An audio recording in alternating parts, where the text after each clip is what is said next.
Praise be Jesus Christ. This is the last in a series of an introduction to Catholic moral theology.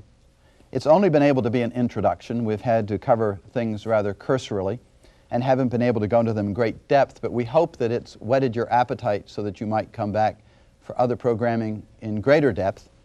But we have been discussing the principles of human action, for example. We've analyzed human acts. We've looked at what a moral object is, the role of intention, the importance of circumstances. We've looked at those conditions which might increase or diminish culpability for certain actions. And we've looked at morality in the context of our life in Christ. We have been looking at what we normally call fundamental moral theology. We look at the principles and the analyses of human actions. And in this last segment, I'd like to apply some of those to what we call special morals. That area of the study of moral theology that deals with specific problems, specific moral actions, and the way in which they are analyzed. And we're going to touch on these just very briefly. We're going to look first at social justice, then at sex and marriage, then at medical ethics, and then at the necessity of the use of coercion within the social framework. But again, these will merely be to give you some idea of the way in which these principles are applied in these various areas of human life. And we would hope here also to incite your appetite to bring you back to study these things in greater depth.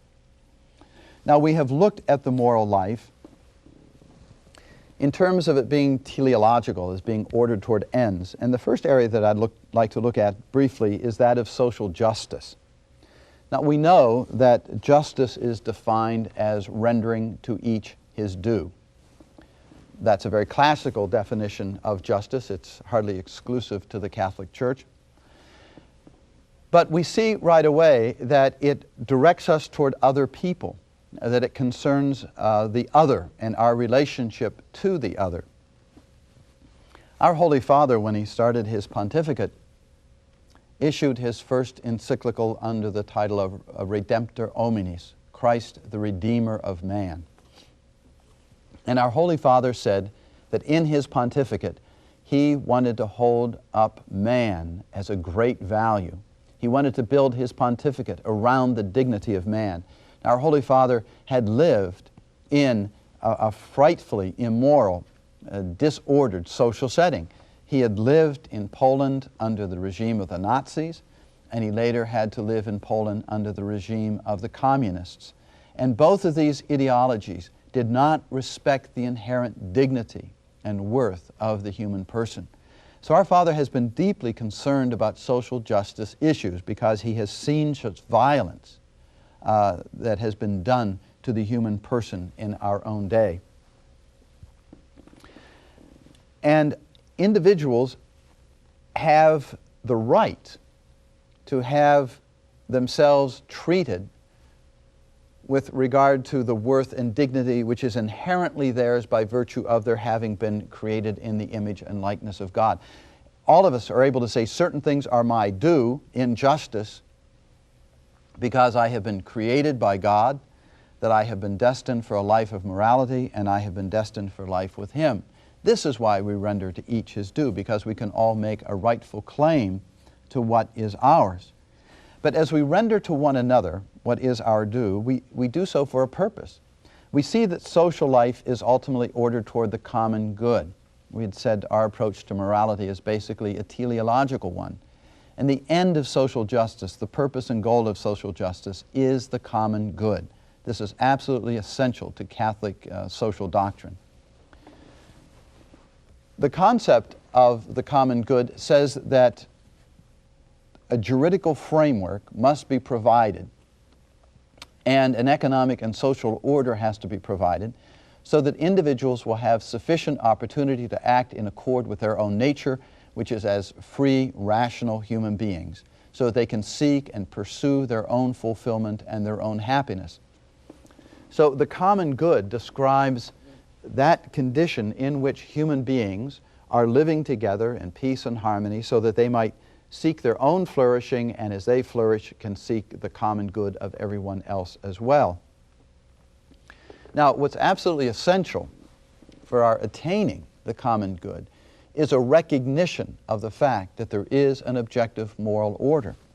One of the great difficulties with modern societies working toward a common good is that people no longer believe that a human being has a nature which has been granted him by God and which has built into it certain dispositions, teleologies, which must be respected. There are people today that think we can just construct society at whim, that it's not necessary to follow any kind of objective moral order. And that's the great evil that was brought into the world by communism and by fascism. To have truly the common good, there must be the recognition, first of all, that we are creatures of God, which means a recognition that there is a God. According to Catholic social doctrine, there can be no humane, just social order unless there is an acknowledgement of a transcendent source of being, God Himself, and a transcendent source of morality and of the good. So for the common good to be attained, there must be an acknowledgement of God, who rewards the good, who punishes the evil. Now, any society needs laws to enable it to flourish and to direct the activities of the citizens. But laws themselves are not simply arbitrary constructs of those who happen to be in control. Rather, laws, in order to be truly effective, must reflect the natural moral law. A law has its binding power because it reflects the moral order. Any law which does not conform to the natural law, that is, the moral law, any law which would violate the natural law is, in the final analysis, no law, and we are not bound to follow that law. So the members of a society have a grave obligation to lead, as far as they can, virtuous lives so that they can recognize what is the good and so that they together can work for it. Now, whether the laws regard taxes or schools or military service, they must reflect this moral order. And as they do, then they will bring about the flourishing of society, which is truly possible only under God. Now, there are three basic species of justice which work within any society: commutative justice, distributive justice, and legal justice. Commutative justice is what we call contractual justice, or quid pro quo justice. This is an arrangement entered into among equals, so that one person says, I will deliver these services to you if you provide me with this much compensation. Then if those services are provided, that kind of compensation must be given back. This is a kind of justice that's absolutely essential for any flourishing of society, and people enter into this contract and respect it because they recognize the dignity of one another. This is why it's so essential that human dignity stand at the very center of any just social order. And here we talk about an exact equality between the individuals that enter into contracts. But there's another kind of justice as well, which is known as distributive justice. And this is where the members of society share one another's burdens and benefits. This is the kind of justice which is proportional, that we share burdens which are proportionate to our ability to bear them, and we also provide benefits to those who need them. There's a sharing among members of society, again, because they recognize one another's dignity and worth. And one segment of society will recognize the contributions made by others. For example, it's quite common that married couples will receive certain tax breaks or exemptions for the number of children that they have.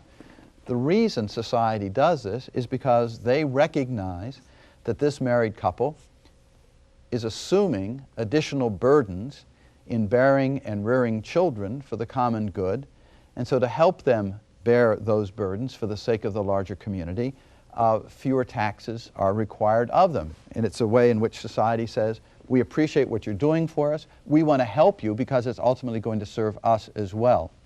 So we can see within our own United States how some of these notions of Catholic distributive justice are played out within our actual tax structure even. We can also talk about legal justice, and this is the kind of obedience that the individual citizen owes to the state and owes to the society for the goods that are provided to them by the larger body, so that within society we agree to obey the laws, and we happily obey the laws so that all of society can flourish. If we think that there's a given law which is not just and we feel that we can't obey it, then we don't obey the law, but we have to assume and we have to be ready to accept the responsibilities of not following that law. Now, even when it comes to a matter as central to social justice as that of the ownership of property, we have to see that property itself has no inherent worth or dignity.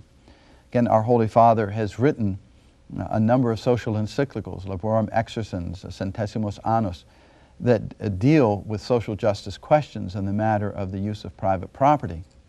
The Church has always taught that we have a right to private property, but not in such a way that it would violate the dignity of another person. Always we have to see that the good of the human person stands at the center of Catholic social doctrine, and that we have to recognize the worth of all individuals. So that, for example, when an employer is providing a wage for his workers, the worker can't be viewed simply as a commodity subject to the laws of supply and demand. He can't be a commodity the way wheat is, or coal or iron ore. He has dignity, and his employer is to provide him with a salary, with a compensation that will help him lead a decent and humane life. By the same token, even though we say that we have a right to private property, in fact we insist that under the natural law we do, because otherwise we can't provide for our future and we can't provide for our loved ones, we don't have an absolute right to private property. We individually have that right, but we also have to see that we have the right so that we can serve others. There is always that communal dimension even to our own rights. So in society, we see that the rights we have also are there to serve others, not just ourselves. We have this very narrow understanding of rights these days, which means I want what I want and I'm going to claim the means to get it. Classically understood, a right is simply a moral claim to the means necessary to attain those things which are necessary for me to fulfill an obligation, a natural obligation that I have. So rights and obligations are correlative terms. Well, those are just some of the themes that would be covered in a course on social justice, and gives you some idea of the elements that would be taken from our fundamental moral course regarding principles of human morality and the analyses of moral acts, and how these might be applied to a course such as that on social justice and living out the moral life within the body of the community.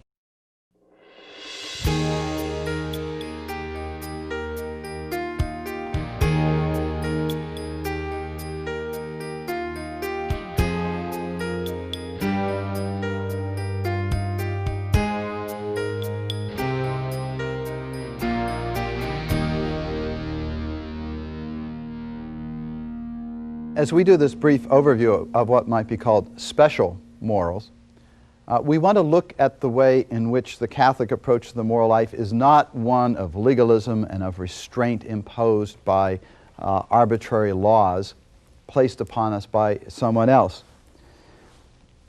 The Holy Father, in his encyclical on moral theology, Veritatis Splendor, talks about the natural law as being an interior law that we have, that guides us from within.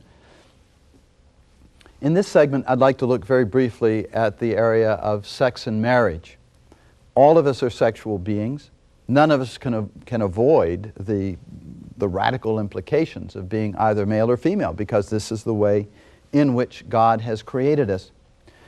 But in this area, of all areas of Catholic moral teaching, I think people have the greatest difficulty thinking that the Church's teaching in this area is the most arbitrary of all of them. Most people can have some appreciation for the Church's teaching on social justice, that we ought to treat workers with inherent dignity and acknowledge their inherent dignity and worth. But the Church's teaching in the area of sexual morality seems to be something arbitrarily imposed. But this isn't true. The Church, again, is looking to the human person and his or her dignity as the source and the guide for the Church's reflection on how we ought to live our lives as sexual beings. The Second Vatican Council, in its Constitution on the Church in the Modern World, Gaudium et Spes, speaks of marriage in the following way: the intimate partnership of life and the love which constitutes the married state has been established by the Creator and endowed by Him with its own proper laws. It's in section 48 of Gaudium et Spes. In other words, the laws that guide a married life are inherent to it, have been granted to it by the Creator Himself, and it has its own proper laws, so that people should be able to look within and understand what ought to be guiding their moral life. In section 51 of Gaudium et Spes, we read, "When it is a question of harmonizing married love with the responsible transmission of life, it is not enough to take only the good intention and the evaluation of motives into account. The objective criteria must be used, criteria drawn from the nature of the human person and human action, criteria which respect the total meaning of mutual self-giving and human procreation in the context of true love." All of the Church's teachings in the area of sexual morality are based on a love and a respect for the human person as God has created him, male and female. Anybody can see and acknowledge that the human race is divided into male and female. But we have to ask why. Well, we know that from the point of view of Revelation that we have been created in God's image and likeness, and that this constitutes our dignity and our worth. And Scripture tells us that when God said, "Let us create man in our own image," that He created him male and female. That is part of the reflection of God's image in this world, can be seen in us as male and female. But we know that God is not just the communion of two persons, but a community of three. And so the nature of God is reflected in our lives when man and woman, husband and wife come together and in their love for one another give birth to a third person, to a child. Our Holy Father all the time speaks of the communion of husband and wife blossoming forth into the community of husband and wife and child. Now, this insight can also be gained simply from looking at the natural order. Even people who don't believe in the Trinity and don't believe that we have been created in God's image and likeness can still see that the human race is constituted by having males and females, and that they are absolutely necessary for the propagation of the species, and that they must come together and commit themselves to one another for life, for the sake of the children that they will be engendering. And then as they educate those children, they will be making their contribution to the larger social order. So we talked first about social justice in this section, but we can see that questions of sex and marriage are in no way unrelated.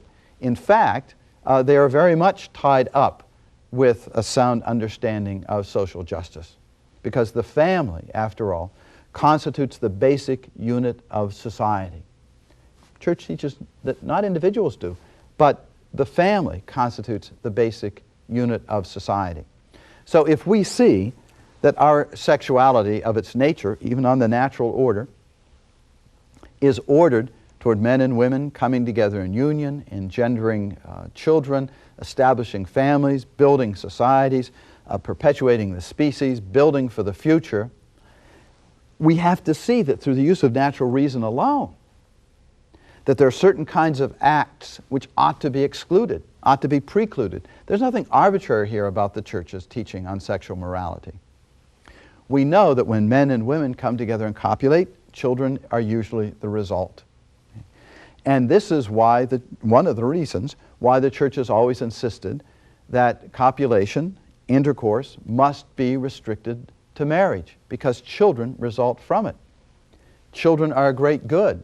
If we are going to care for these children, if we're going to nourish them and nurture them, we have to provide a safe context in which they can grow, in which they can be cared for.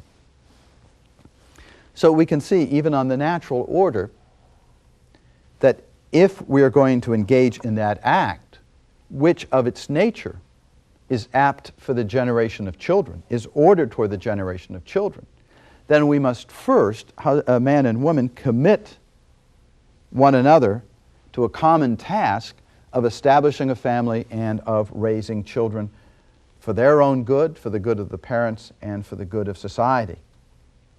So consequently, any use of our sexuality outside the context of marriage comes to be a violation of our very nature. We see that it's beneath our dignity as human beings to be having sexual relations outside marriage, because that means that we are acting against our best insights as to what sexuality is all about. We begin acting beneath our dignity as human beings. So the Church has always insisted that fornication is one of those acts which may never be done. It is always an immoral act. We can see that adultery is precluded. Why?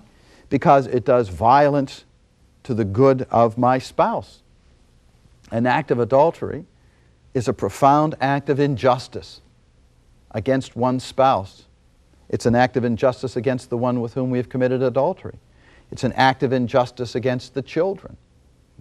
That it can bring disorder into that basic social unit which is to be there for the good of the children, for the good of the spouses, and for the good of society at large.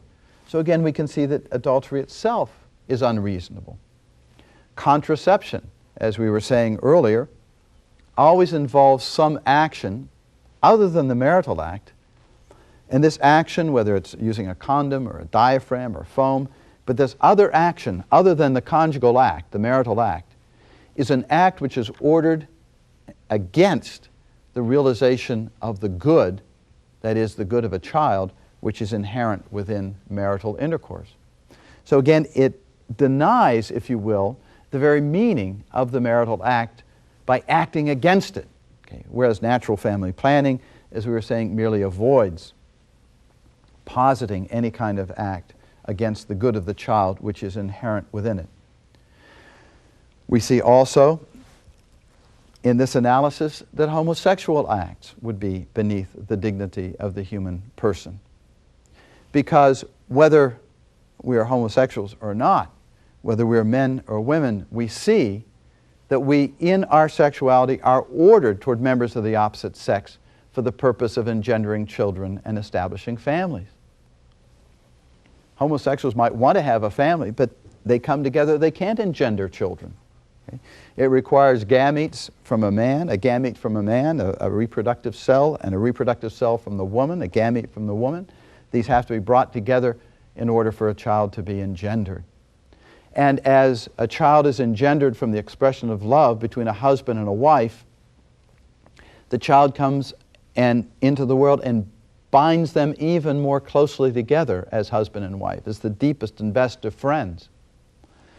We find that homosexual relationships tend to be highly fragmented, that they are very unstable. And one of the reasons for this is because it doesn't bind them together and allow their love to blossom forth into new life. Right? So we see there that it is, when the Church says that homosexual acts are wrong, sodomy is wrong, this isn't something that's arbitrarily imposed on people, as though we don't want them to have happiness, we don't want them to have fun. No, the Church says you do violence to your very nature. The Holy Father says our bodies have a nuptial meaning. Our bodies are ordered toward members of the opposite sex, and by that toward the generation of new children. Whether we marry or not, there's a marital meaning within our bodies themselves, and to violate that is to do violence to ourselves and to act beneath our dignity. And we see this also in certain attempts to overcome infertility. The Church is not opposed to technological interventions to help people overcome infertility. But the Church is opposed to anything which would do violence to the dignity of the human person. And there are some types of technological intervention which are used to overcome infertility that do violence to the good of the human person as it comes into being. Children are to result from the act of love between a man and a woman. They are not products. They can't be manufactured. And with some types of interventions to overcome infertility, you have the gametes being gathered from the man and from the woman, and you have new life being engendered by the manipulations of technicians in the laboratory, rather than an expression of love between a man and a wife, a husband and a wife. So again, the teachings of the Church in the area of sexual morality, properly understood, shouldn't be seen as the imposition of laws. This is not a legalistic approach to the moral life, but rather we look to St. Thomas's insistence that God is offended by us only when we act against our own good. And we can see that every sexual act that the Church condemns or forbids in some way would do violence to the good of the human person.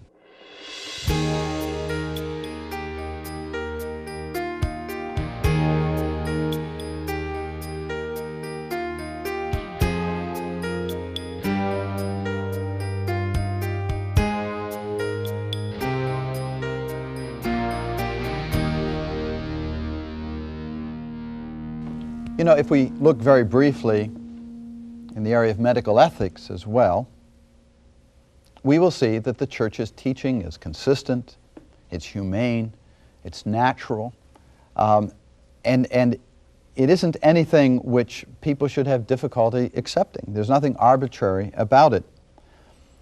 Now, medical ethics is an area of tremendous controversy today.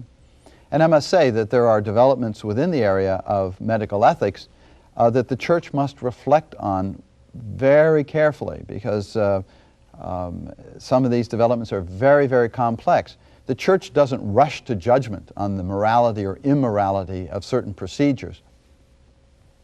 Usually the Church maintains a certain studied silence for a while she studies some of these new developments in the area of medical technology or medical ethics before she passes judgment.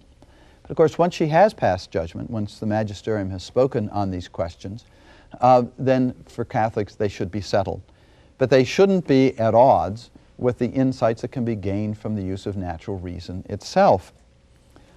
Medicine has always been guided by its own sort of moral principle, expressed in the Latin primum non nocere.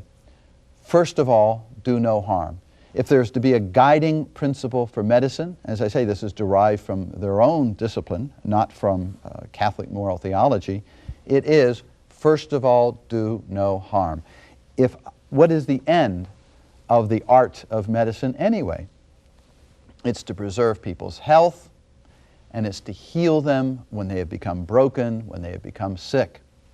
The end, the goal, speaking teleologically again, of medicine is health. And everything that is done in the realm of medicine, if it's to make sense, if it's to be well ordered, should be directed toward the goal of health. Now, the Catholic feels perfectly comfortable with accepting this as the end of medical science, and the principle of primum non nocere, first of all, do no harm, as a kind of directive for the decisions that have to be made in the area of medical ethics. Once again, here we see the centrality of the human person, created in the image and likeness of God, therefore of having a dignity surpassing anything else within the natural order. And medicine has always respected this dignity of the human person and has always wanted to avoid doing anything which would violate that dignity. That was at the core of the Hippocratic Oath, which doctors used to have to say before they entered into medical practice. but we know that it's usually not required of physicians anymore, because one of the things the Hippocratic Oath stated was that the physician would never provide a woman with an abortion, okay, because this was to do violence to a human person. Now this came from a pagan source, the Hippocratic Oath. But Catholic doctors had always been able to, if you will, recite this oath from a pagan source, because it was compatible with Catholic teaching, because it also respected the dignity and the good of the human person. Very strangely today, and very sadly, there are certain procedures which are called medical, which do great violence to the good of the human person, and therefore, in a sense, aren't truly medical procedures at all, because they're not directed toward health, they're not directed toward healing.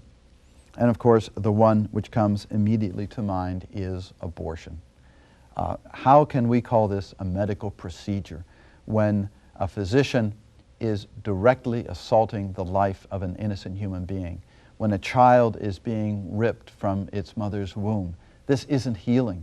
And so consequently, this isn't true medicine. It violates their own principle of primum non nocere, first of all, do no harm.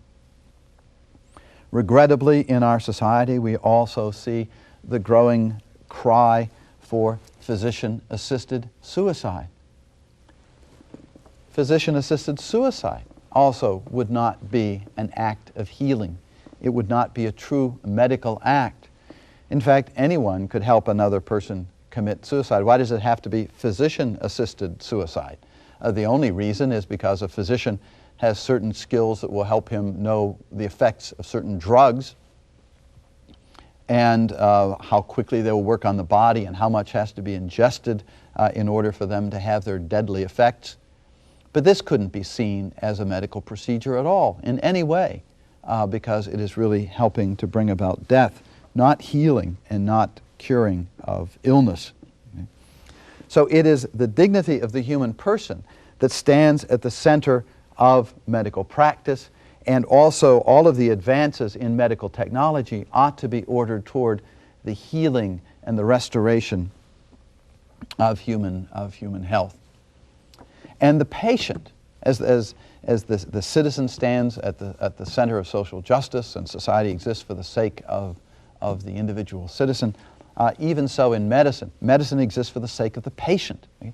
The doctor is really there as a technician, if you will, as a practitioner of an art which serves the good of the patient who is ill, which means that the autonomy, the dignity, the rationality, and the freedom of the patient must be respected in all medical procedures.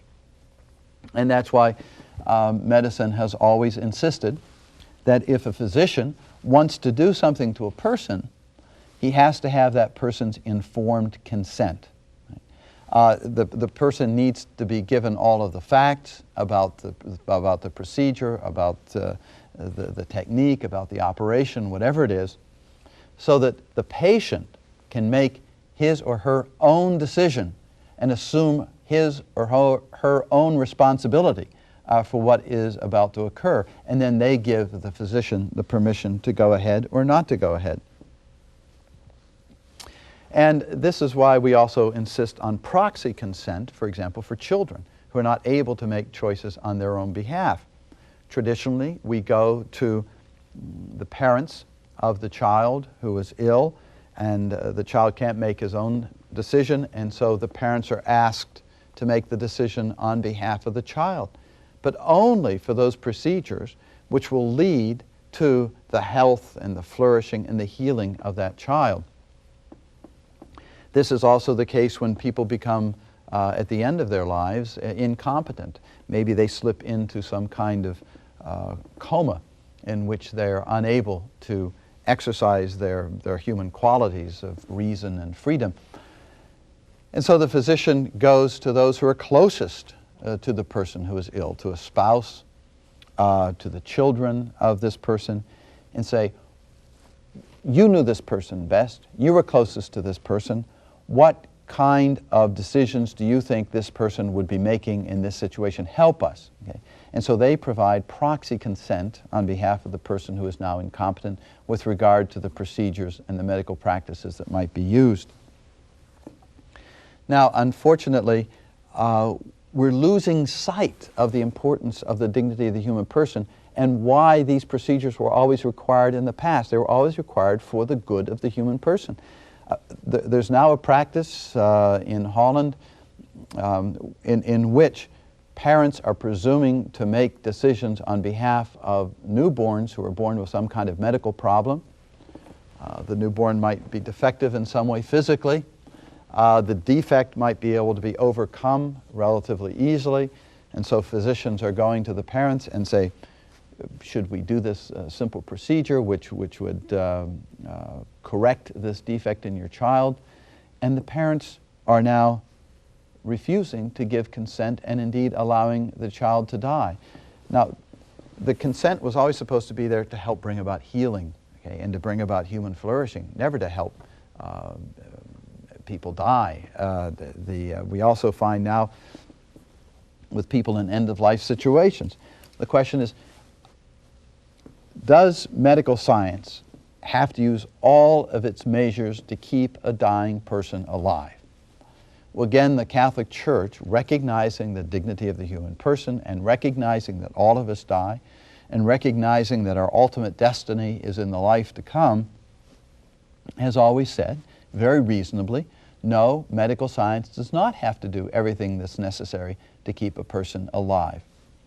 So the Church has said, Pope Pius XII said, if someone is dying, you do not have to use heroic measures to extend this person's dying process. You may allow the person to die. And there is nothing wrong with that from the viewpoint of Catholic morality because it recognizes the dignity of the dying person. Now, however, that's being taken further and people are saying, but this person is dying without dignity. This person needs help in dying. And so now there is the cry again for this physician-assisted suicide to actually help terminate the patient's life. If we want to apply Catholic moral principles to end-of-life issues, the one to keep in mind is that we never do anything which would directly assault the life of this person dying. We had made a distinction earlier between a will which directly intends something and another will which simply permits it to happen. And we were saying that when it comes to a matter of willing an act, we can only will a good act even if we say it might have an evil side effect. So for example, a patient is suffering greatly and we want to provide the patient with some relief from his pain, and so the physician administers some morphine. But it's known that over time this palliative will have an adverse effect and may shorten the patient's life.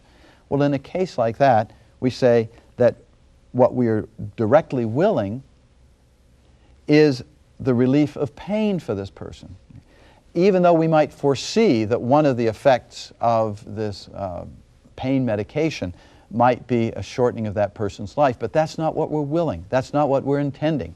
We only permit that to happen. We tolerate it. We see that it can happen. But now these distinctions are no longer being used, and you have people saying, well, if we could see that this is one of the side effects of the pain medication, well then why can't we just go ahead and apply this medication that will result in this person's death? Well, the reason we can't is because it results in the person's death. Now there can be very, very complex decisions at the end of life. But again, if we're trying to analyze the act which we are contemplating to see whether or not it would be moral, we have to see what effects they would have, and if the direct effect of what we are doing would be the termination of that person's life, then we can't perform the act, because it would do violence to the dignity of the human person. Again, in this area, we see the centrality of the Church's concern for the dignity of the human person and the way in which the Church manifests her respect for the human person. There is nothing worse than to violate the great good that resides in every person who has been created in the image and likeness of God.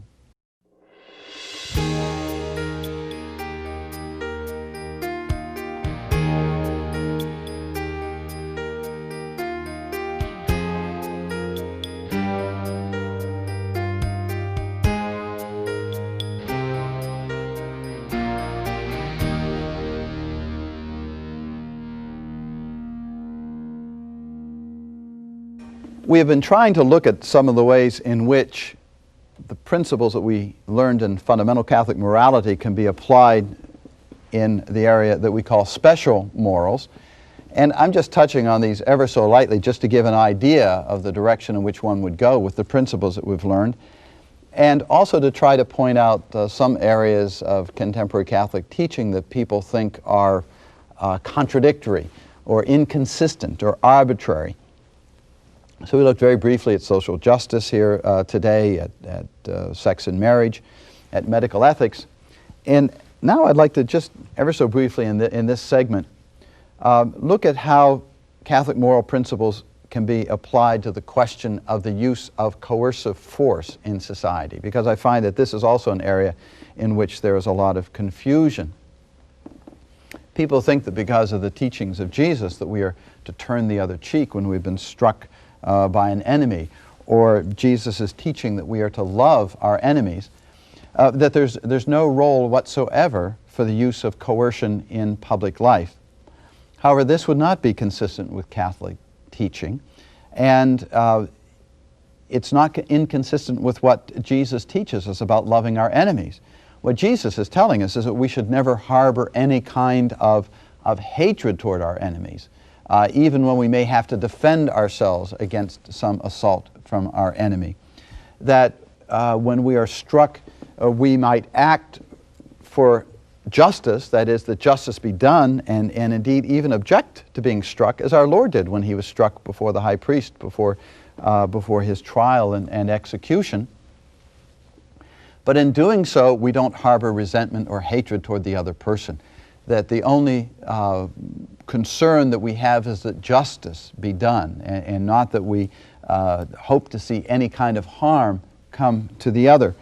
Now, because we are fallen and sinful, there is the need of using some degree of coercion in our social life together to restrain evildoers and to protect the innocent, and even also to punish those who have been guilty of a crime. The Catechism of the Catholic Church addresses the question of punishment and says that it is quite appropriate. We read in section 2266, "The primary effect of punishment is to redress the disorder caused by an offense. When his punishment is voluntarily accepted by the offender, it takes on the value of expiation. Moreover, punishment has the effect of preserving public order and the safety of persons. Finally, punishment has a medicinal value. As far as possible, it should contribute to the correction of the offender." Now, we've been saying all along that it is the value of the human person which guides us in Catholic moral thought.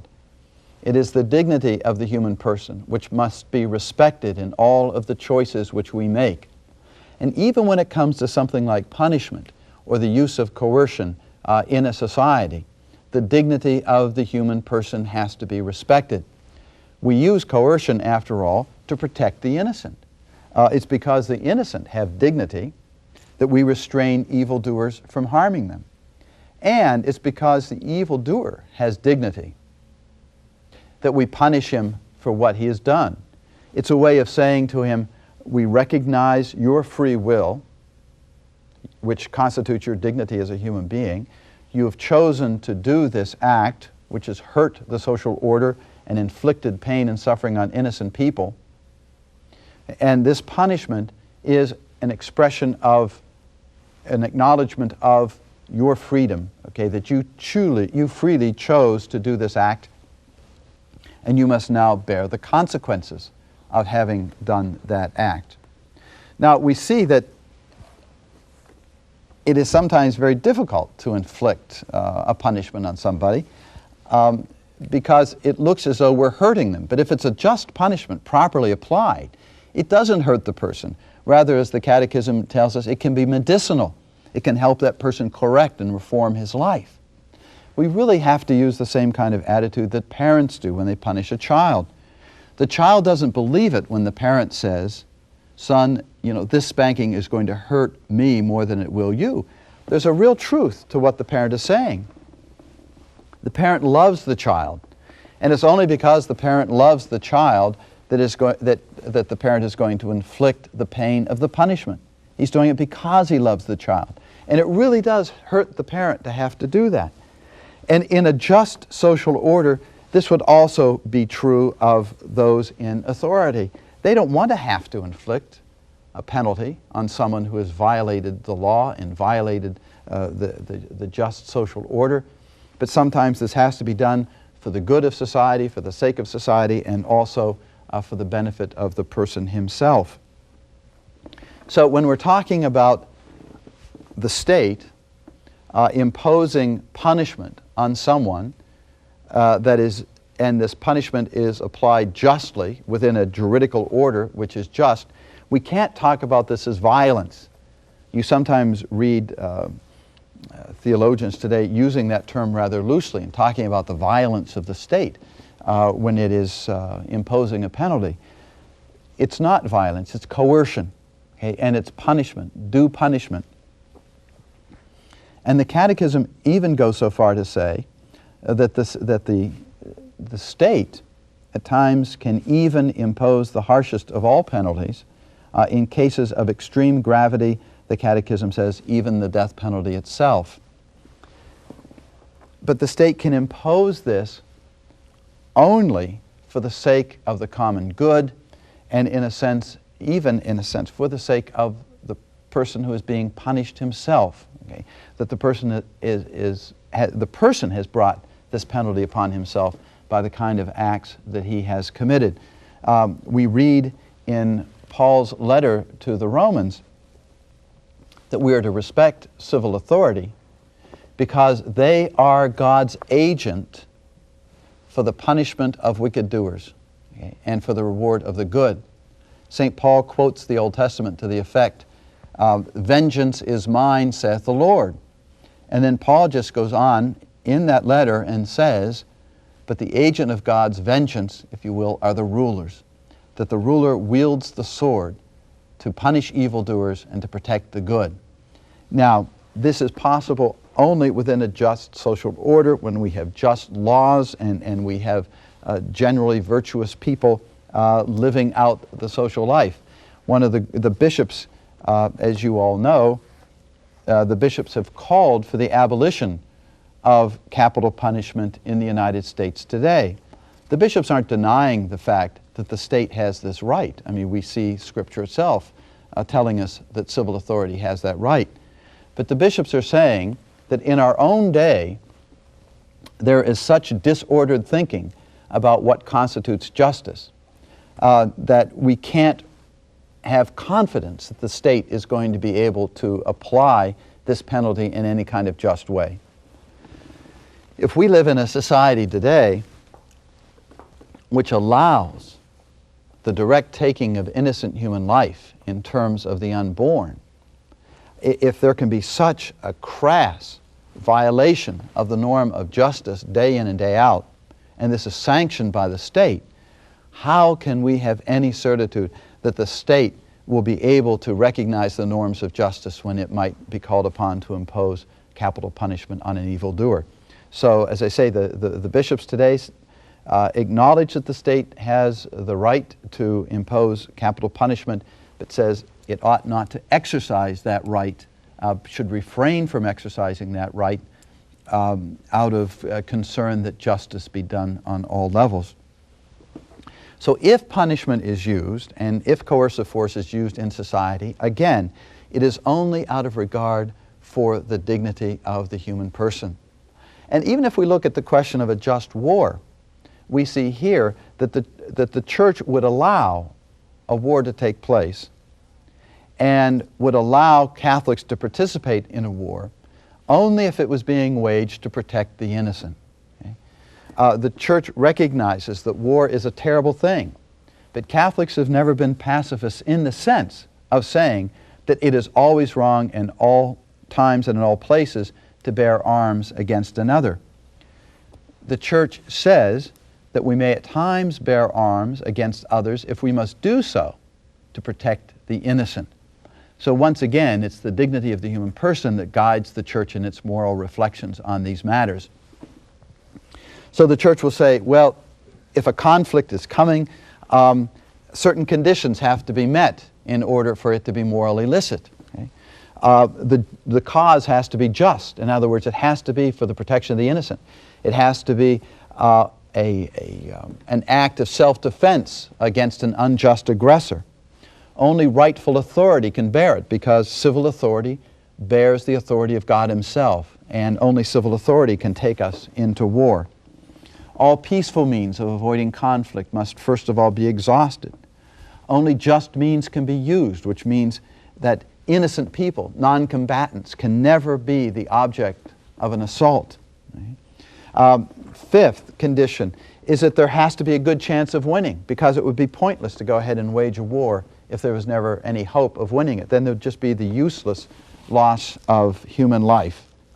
And there must be limited objectives, which says that the war must be waged within the context of the moral order. We don't want to bring absolute destruction on our enemy. We don't want to leave our enemy prostrate, because even our enemy has dignity. Okay? And so we just have limited objectives, that we dispel the unjust aggressor, or that we protect the innocent, that we have no desire of self-aggrandizement or of advancing our own national interests at the expense of other people's. So even here in the question of the use of coercion, we see the consistency of the Church's moral teaching.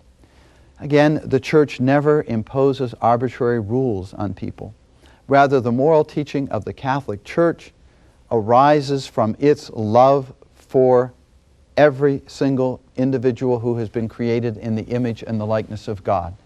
And all of the principles that have been formulated by the Church over the centuries, all the careful reflections upon the very areas of special morality that we've gone over today. As I just touched on them ever so briefly, but just to give you some idea of how the Church would respond. All of the reflections on these areas of special morality are engaged in so that the Church can work and struggle to promote human dignity, to protect the innocent, to bring men and women to lives of virtue that are consistent with their nature, that are consonant with the dignity that God has bestowed upon them in creating them in His image and likeness, and of that special unsurpassed dignity that He has bestowed upon them by the second person of the Trinity becoming one with humanity, by assuming human flesh and elevating our human race to a position where it can share in the divine life itself. This all reflects the goal of Catholic moral teaching.